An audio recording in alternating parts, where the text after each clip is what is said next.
So this video is going to be about important pathology seen in conjunctiva, that is known as pterygium.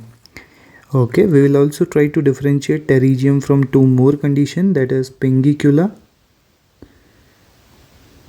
and most common malignancy of the conjunctiva, that is ocular surface squamous neoplasia, OSSN. Let's try to understand what actually the condition pterygium is. So as we see in this image, something is growing over the cornea. This is our cornea and there is something which is encroaching over the cornea, and this is what a pterygium is. Pterygium is a fibrovascular growth that has a fibrous component and a vascular component that is growing. It is a growth that encroaches the cornea. Means a growth that is encroaching over the cornea, and it is formed by the subconjunctival and conjunctival tissue. So by definition, pterygium is a it has the hyperemia, which is because of the vessels. So it has a fibrous part and a vascular part that is encroaching over the cornea. So fibrovascular growth that encroaches over the cornea and is formed by subconjunctival and conjunctival tissue. So now we know the definition of pterygium. Okay, we also need to know why this is happening. What's the pathology behind it? So if this is our cornea, okay, and this is the eye, this is the sclera. In between the cornea and sclera we have sclerocorneal junction, which is known as limbus. In limbus we have one thing we need to know, that is palisades of Vogt. These are spiral running structures, okay, which are not seen. Actually this is a microscopic structure. These palisades of Vogt have one thing we need to also know, that is LSC, limbal stem cells, because these are present over the limbus. These are known as limbal stem cell, and these limbal stem cells are the one which are playing the very important role here.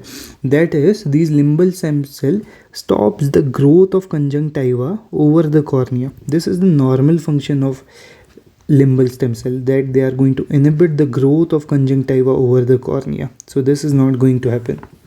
Okay, what happens is all these conditions, like say UV rays, okay, so we have UV rays, we have HPV infection, a prolonged hot and dry weather. Okay, some of these conditions, means these three conditions, many more conditions are going to damage limbal stem cell. When these limbal stem cells are damaged, the growth of the subconjunctiva and subconjunctiva occurs over the cornea, and this is what leads to pterygium. Let's try to understand the clinically how pterygium is going to present. So condition involving the conjunctiva may present with redness, a foreign body sensation. Okay, what happens when cornea is involved? So corneal curvature may change, that may lead to blurring of vision. This blurring of vision can occur because of two reasons now.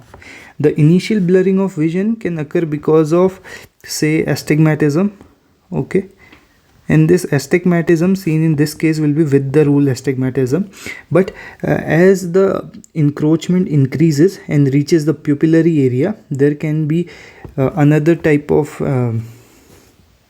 in that case the vision difficulty will be because of the pathway of light has stopped. The light cannot be transmitted further because of pupillary block of due to this subconjunctival growth. So pupillary block can be another reason for this. Okay, so blurring of vision can be one more thing. Other things when a cornea is damaged include photophobia. So the most common reason for a patient presenting with pterygium is actually cosmetic reason. Okay, so most commonly patient present because of cosmetic reason with this growth, that is fibrovascular growth we studied. Now let's try to understand some parts of this growth. We understood definition of pterygium, we understood why this growth is occurring and reasons why this growth can occur.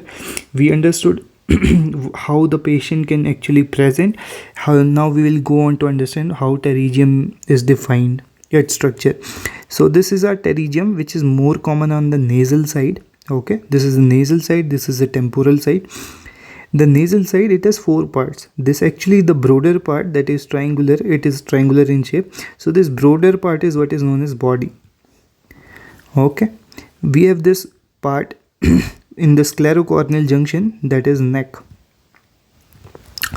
This part in the front is what is known as head. And sometimes there are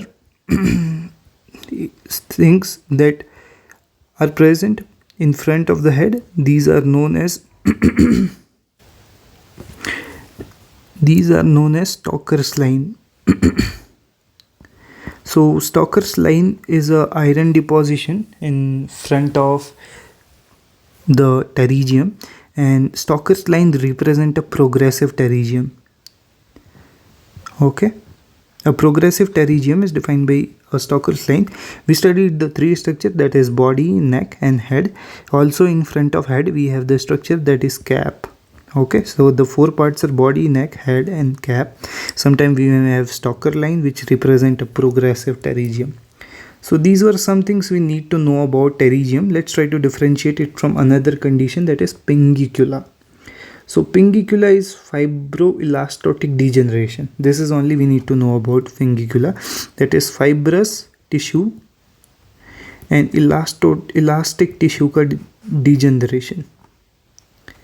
Means there is somehow degeneration of the fibrous tissue and elastic tissue that leads to whitish nodular growth over the conjunctiva, which is not exactly over the limbus, but it may sometime mimic a pterygium, and many times it is misdiagnosed or may be considered pterygium. Okay, the third condition we need to differentiate from pterygium is this, which is the reason that after every surgical procedure for pterygium we send the sample for histopad to confirm that it is not OSSN. So OSSN actually will present with lot of nodularity. Okay, OSSN actually is ocular surface squamous neoplasia, which is most common conjunctival malignancy.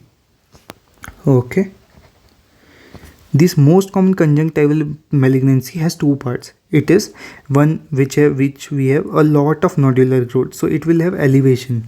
Okay, and we will have a bundle of vessels running along with it.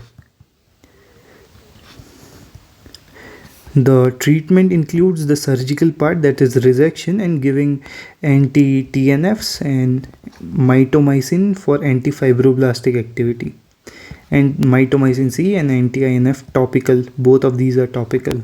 Okay, so we understood what OSN is, we understood pinguecula, we understood pterygium.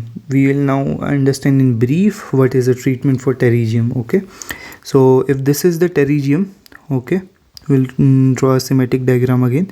So this is the pterygium. We remove the pterygium and we leave it as such, the place. Okay, so we leave the sclera as such after removing the pterygium. This is known as bare sclera technique.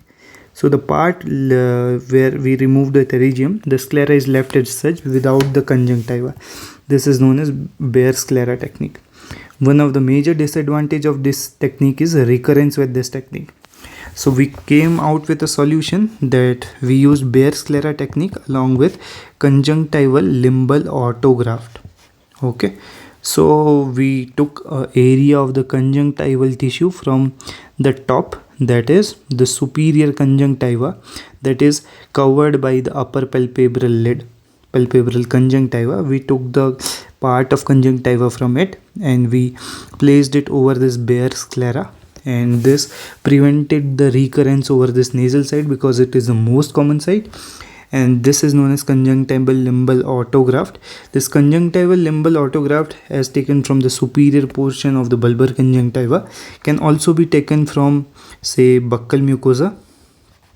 Another area which can be used for graft is the amniotic membrane graft. Okay, Now not only we take this graft, we have taken this graft and we have to fix it here. We have 2-3 techniques.